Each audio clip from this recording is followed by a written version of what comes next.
Foi uma vitória maiúscula daquelas que deixam claro que o Palmeiras está mais do que preparado para brigar alto na Libertadores. Jogar fora de casa contra o Cerro Porteño sempre traz complicações e não era exagero considerar esse como o confronto mais espinhoso da fase de grupos. Mesmo assim, o Verdão conseguiu um resultado melhor do que o da partida no Allianz Parque. Se lá o placar foi magro 1-0 sofrido, dessa vez veio um 2-0 consistente, mostrando que o time está maduro para encarar qualquer tipo de pressão. E é nesse ponto que a gente precisa se aprofundar, porque o jogo teve seus momentos de tensão, reviravoltas e lances decisivos que moldaram a atuação alviverde. O Palmeiras não apenas venceu, como confirmou com sobra sua vaga nas oitavas de final, 4 vitórias em 4 jogos, ou seja, 100% de aproveitamento, a melhor campanha da competição até agora. Mais uma fase de grupos que o time transforma em missão cumprida, mesmo quando os desafios se acumulam. O jogo contra o Bolívar, por exemplo, teve o tempero da altitude, mas o time soube se comportar. Contra o Sport Cristal, teoricamente o adversário mais frágil do grupo, o time não deu brechas. E o Cerro Porteño, que costuma complicar a vida de qualquer um, também acabou superado. Isso mostra a força do elenco e a capacidade do Palmeiras de lidar com os jogos grandes. O curioso é que muitos outros clubes também caíram em grupos que pareciam fáceis no papel, mas na prática esbarraram em dificuldades. O Palmeiras, ao contrário, tem dado conta do recado com autoridade. No jogo de hoje, quem abriu o caminho para a vitória foi o Estevão em um lance de pura inteligência coletiva. Aos 41 minutos, Lucas Evangelista sofre a falta, mas tem a frieza de cobrar rapidamente, aproveitando o vacilo da zaga adversária. A bola chega em Estevão, que solta uma pancada com curva no ângulo sem chance nenhuma para o goleiro. Um golaço que mostra por que sua ausência será tão sentida. Ele não é só um finalizador, é parte da engrenagem que pensa, articula e decide o jogo. E substituir esse tipo de jogador não é simples. Mesmo que alguém assuma o seu lugar em campo, dificilmente conseguirá manter a mesma dinâmica. Já tentaram preencher essa lacuna hoje, mas o desempenho no primeiro tempo foi abaixo do esperado, tanto que veio a substituição ainda no intervalo. É um garoto promissor com leitura de jogo e dedicação, mas ainda está distante do nível de impacto que o Estevão entrega. O desafio é esse: quando se forma uma base tão forte, é inevitável que os talentos individuais ganhem destaque e se tornem peça-chave. E aí segurar esses jogadores por muito tempo vira uma missão quase impossível. E olha que teve mais. Teve jogador que em um contra-ataque fulminante recuperou a bola com velocidade incrível e chegou cara a cara com o goleiro. Poderia ter passado driblado ou finalizado melhor, mas tomou a decisão errada e perdeu uma chance clara. Erros técnicos assim foram frequentes no jogo. Outro atleta teve várias oportunidades de puxar contra-ataques promissores, mas cometeu erros bobos nos passes que acabaram matando jogadas importantes. E teve ainda quem brilhou na marcação, mas pecou na criação. O confronto foi equilibrado físico, com muita disputa no meio de campo. Os volantes mais altos e fortes foram fundamentais para sustentar o jogo. As substituições também mostraram como o elenco está bem montado. 2 jogadores saem por conta dos cartões. Entram outros 2 e o time mantém o ritmo. Isso mostra que há um padrão, uma estrutura, um time que não depende de apenas 11 nomes. Teve jogador que começou bem o segundo tempo, parecia ligado, mas de repente começou a errar tudo. E isso preocupa porque há momentos em que o emocional pesa. Fica evidente como o futebol também se joga na mente. A mesma pessoa que já foi decisiva em várias partidas, hoje perdeu uma chance clara, mas depois deu a volta por cima. Quase no fim da partida ele entrou em campo e brilhou. Primeiro recuperou uma bola importantíssima. Depois deu sua primeira assistência com a camisa do Palmeiras. O companheiro que recebeu o passe arrancou, driblou um zagueiro, deixou o goleiro no chão e marcou um golaço. E é engraçado porque esse mesmo jogador já tinha perdido gols feitos em jogos anteriores, mas agora fez justamente o mais difícil. É o típico artilheiro dos lances improváveis. Quando ninguém espera, ele resolve. Marcar em 2 jogos seguidos é tudo o que ele precisava para recuperar a confiança. E esse tipo de momento é o que muda o clima no vestiário. Outro ponto importante foi o retorno de um atleta que estava fora. Mesmo atuando pouco tempo, só a presença dele já faz diferença. Com essa vitória, o Palmeiras chegou aos 12 pontos e agora observa a situação do grupo com mais tranquilidade. Um adversário soma 4 pontos, outro também tem 4 e o último tem apenas 3. Esse último, inclusive, está sendo prejudicado pela altitude e isso pode custar caro, levando até a eliminação. O grupo ficou embolado atrás do Verdão, que lidera com folga. Enquanto os outros patinam, o Palmeiras se destaca, impõe seu jogo e mostra regularidade. A situação ainda pode mudar, mas tudo indica que a vaga está praticamente garantida. Inclusive, hoje quase vieram mais gols. Antes do segundo gol, a equipe mandou 2 bolas na trave. Primeiro, um chute que explodiu no travessão. Depois, um cruzamento encontrou a cabeça do atacante que acertou o poste. Se o gol tivesse saído no primeiro tempo, o jogo teria sido muito mais tranquilo. Mas é isso, o futebol nem sempre é justo. No tempo das coisas, e o Palmeiras soube esperar o momento certo. A primeira etapa foi tensa, truncada com erros e pouca criatividade. Mas o segundo tempo foi bem mais interessante, com o time se soltando, aproveitando melhor os espaços e mostrando maturidade. Era um jogo duro com o adversário desesperado por um resultado, e isso sempre torna tudo mais complicado. A urgência do outro lado exigia inteligência tática, paciência e frieza. A equipe adversária até chegou a pressionar no final, mas o Palmeiras soube segurar bem. Essa vitória fora de casa também escancara uma qualidade que poucos times na América do Sul possuem a capacidade de controlar a partida, mesmo longe dos seus domínios. Jogar em território hostil, com pressão da torcida adversária, gramado diferente, altitude e todos os obstáculos que envolvem uma viagem internacional e ainda assim ter domínio emocional e técnico não é algo simples. O Palmeiras transformou essa dificuldade em combustível. O time soube segurar a bola quando era preciso fazer o tempo passar nos momentos certos e acelerar quando encontrou espaços. Tudo isso mostra que o elenco não é só bem treinado, mas também amadurecido. Os jogadores já entendem o peso de cada decisão, sabem onde erraram em temporadas passadas e usam isso a favor. A cada nova fase de grupos, parece que o elenco sobe um degrau, aprende mais, se torna mais competitivo. A Libertadores exige esse tipo de mentalidade. Não basta ter talento, é preciso ter resistência mental, saber sofrer, aguentar pancada, jogar feio quando for necessário, mas também saber o momento exato de matar o jogo. E nesse ponto, o treinador tem grande mérito, mesmo com peças ausentes, com a saída de jogadores importantes e a entrada de jovens ainda em formação, o Palmeiras manteve sua estrutura. Isso é trabalho de bastidor, é treino, é repetição.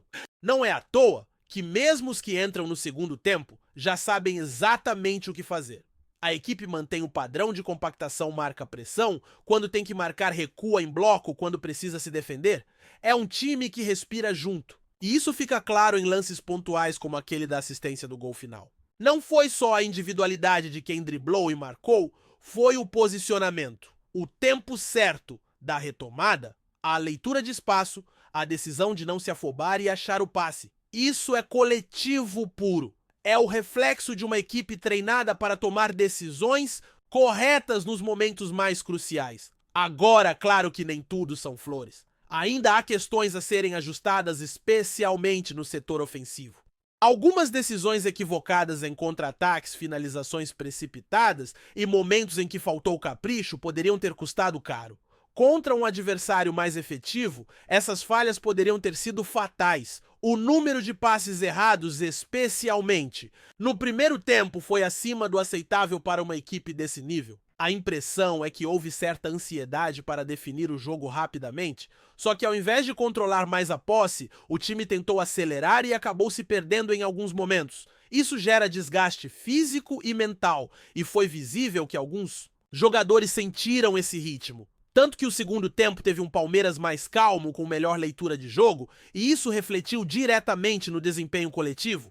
Um dos pontos mais curiosos dessa partida é como ela reforça o papel fundamental da base no elenco. Jogadores jovens, como o próprio autor do primeiro gol, vêm se tornando protagonistas mesmo em jogos pesados, o que mostra a confiança da comissão técnica no trabalho de formação. É gratificante ver um menino da base decidir um jogo de Libertadores fora de casa. Isso motiva os que estão subindo, gera competitividade interna e mostra que sim, é possível formar talentos dentro do próprio clube e usá-los com inteligência. Mas junto disso vem o dilema inevitável: quanto tempo será possível segurá-los? O futebol europeu observa com atenção, e manter um elenco forte passa também por saber negociar bem e repor com qualidade. O desafio agora será preencher essas lacunas que vão surgindo com as ausências temporárias ou transferências definitivas. E é aí que entra essa importância de um elenco equilibrado, em que os reservas tenham ritmo e capacidade de decidir quando chamados. Além disso, o comportamento do time mesmo nos momentos de pressão é algo que deve ser elogiado. Quando o Cerro Porteño cresceu na partida, chegou a colocar 2 bolas na trave e ameaçar uma reação, o Palmeiras não se desesperou. Reorganizou a defesa, acalmou o jogo e retomou o controle. Isso é maturidade. Isso é saber jogar Libertadores. O torcedor que acompanha esse tipo de jogo sente que o time está preparado para algo maior. A confiança é visível tanto nos atletas quanto na torcida, que já começa a sonhar com mais uma campanha longa. Claro, ainda há muito campeonato pela frente, adversários difíceis virão. Mas o que se vê hoje é um Palmeiras extremamente competitivo e concentrado. E o que dizer da forma como os jogadores estão se ajudando dentro de campo? Teve lance em que um atleta errou um passe bobo e imediatamente 2 companheiros chegaram para incentivar. E isso é espírito de grupo. Não é mais aquele time em que cada um joga por si. Hoje todos jogam por todos. E quando a coisa aperta, essa união faz diferença. O futebol é coletivo e no momento em que a equipe entende isso profundamente, os resultados aparecem com mais consistência. A resposta aos erros não é bronca, é apoio.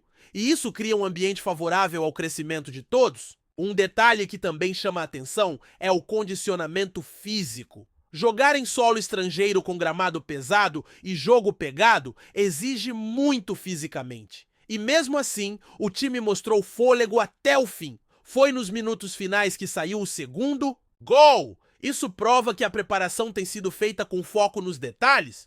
É alimentação, é recuperação, é treino específico. E tudo isso se traduz em vantagem dentro das 4 linhas. O adversário começa a cair de rendimento, enquanto o Palmeiras parece ganhar energia extra. E é nesses momentos que se decide um jogo grande. No fim das contas, é esse tipo de vitória que alimenta a esperança do torcedor. Ver o time jogando bem fora de casa, enfrentando dificuldades e ainda assim saindo com uma vitória convincente, mostra que o caminho está certo. A liderança isolada do grupo não é fruto de acaso. São 4 vitórias construídas com seriedade, respeito aos adversários e principalmente competência. A Libertadores não perdoa erros e até aqui o Palmeiras tem sido quase impecável. Ainda há ajustes a fazer, claro. Futebol é um processo constante, mas se mantiver esse nível de entrega, concentração e equilíbrio, será difícil parar esse time. E a torcida sabe disso. Antes de prosseguirmos, te pedimos que deixe seu like e já se inscreva no canal para não perder nenhuma novidade exclusiva do Palmeiras continuando. Nos últimos dias, um rumor que tem agitado o mundo do futebol brasileiro envolve a possível saída de Abel Ferreira do comando do Palmeiras. O treinador português, que tem conquistado grandes títulos com o clube paulista, incluindo a Libertadores, é alvo de especulações que indicam um possível fim de ciclo no Allianz Parque. Embora ainda não haja uma confirmação oficial, os bastidores do Palmeiras estão fervendo com essas informações. E a torcida se encontra dividida quanto ao futuro do técnico. Abel Ferreira chegou ao Palmeiras em 2020 e rapidamente se tornou um dos treinadores mais vitoriosos da história recente do clube. Sob sua liderança, o Verdão conquistou a Copa Libertadores em 2 edições consecutivas, 2020 e 2021, e ainda levou para casa a Copa do Brasil de 2020 e a Recopa Sul-Americana em 2022. A chegada do técnico trouxe um novo estilo de jogo ao time, com foco na solidez defensiva e contra-ataques rápidos que agradaram a torcida e se mostraram eficazes nos momentos decisivos. A forma com que Abel gerenciou o elenco, tirando o melhor de seus jogadores e criando uma identidade sólida de jogo, garantiu sua popularidade dentro e fora do clube. Entretanto, nos últimos meses, o Palmeiras tem enfrentado uma sequência de resultados abaixo das expectativas, especialmente no Campeonato Brasileiro, onde a equipe não conseguiu manter a consistência das edições anteriores. Além disso, alguns críticos apontam que o estilo de jogo de Abel, que é baseado em uma organização defensiva e transições rápidas, pode estar se tornando previsível para os adversários. Isso, aliado a algumas escolhas táticas controversas, tem gerado insatisfação em parte da torcida e até em membros da diretoria. Ainda assim, a saída de Abel Ferreira não parece ser uma decisão simples para o Palmeiras. O treinador tem um contrato válido até 2024 e sua rescisão implicaria em um custo significativo para o clube. Além disso, a relação de Abel com a diretoria do Palmeiras é de respeito mútuo. E embora o time não esteja em sua melhor fase, é inegável que ele continua sendo um dos maiores responsáveis pelas conquistas recentes do clube. Sua habilidade de lidar com a pressão e a capacidade de transformar desafios em vitórias são características que colocam Abel como um nome difícil de substituir. Por outro lado, a especulação sobre a saída do treinador ganha força devido a algumas declarações enigmáticas de Abel, que indicam que ele está em busca de novos desafios profissionais. A ideia de trabalhar em uma seleção, como a de Portugal, ou até mesmo em outro grande clube europeu, parece ser uma possibilidade no horizonte do técnico. Se confirmada, sua saída seria um golpe duro para o Palmeiras, que precisaria encontrar um substituto à altura para dar continuidade ao trabalho vitorioso de Abel. Enquanto isso, a torcida palmeirense segue atenta e ansiosa por mais informações. Alguns ainda apostam que Abel pode superar a fase difícil e permanecer por mais tempo no comando, enquanto outros já começam a refletir sobre possíveis nomes para substituir o treinador português. O futuro de Abel Ferreira no Palmeiras segue. É incerto, mas uma coisa é certa: qualquer decisão tomada terá grande impacto na história recente do clube e no rumo do futebol brasileiro. Apresentamos as últimas notícias do Palmeiras diariamente. Inscreva-se no nosso canal e deixe o seu like para continuar recebendo informações exclusivas. Não se esqueça de compartilhar a sua opinião sobre essa notícia nos comentários, pois sua participação é fundamental para a família palmeirense. Até o próximo vídeo. Avante palestra!